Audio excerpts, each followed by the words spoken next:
me, Mr. McCarthy, what evidence is there that helped you arrive at this horrible conclusion that the boy was targeted and really assassinated in the alley because of his father's association with a gang?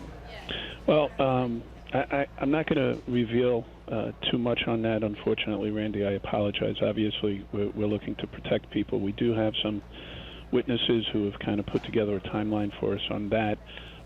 But we know with absolute certainty about a series of events going back as far as August with 3 or 4 separate shootings and murders that we believe are tied to this particular gang conflict between these two groups of individuals.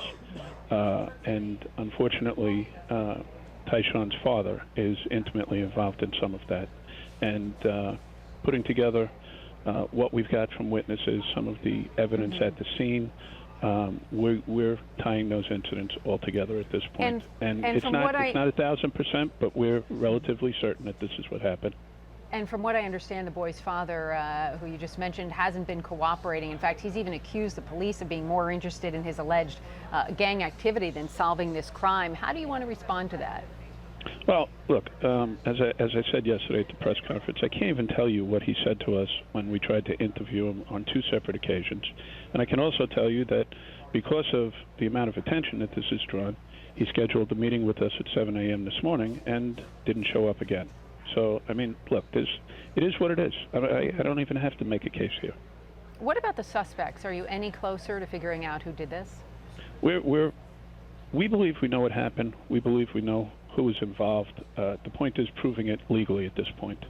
And that's what we're working on. And that's why we need a little bit more help. And that's why we set up the GoFundMe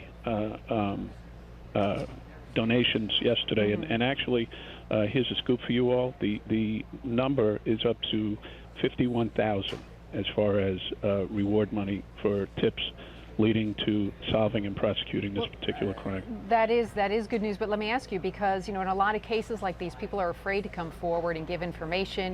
More often than not, snitches, as they're called and referred to in the neighborhoods, they get killed. So how do you change that mindset to get information?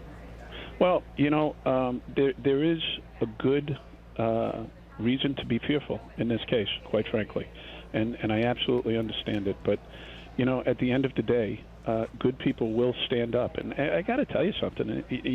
I think we have a moral obligation to come forward and try and help in any high profile or any crime committed.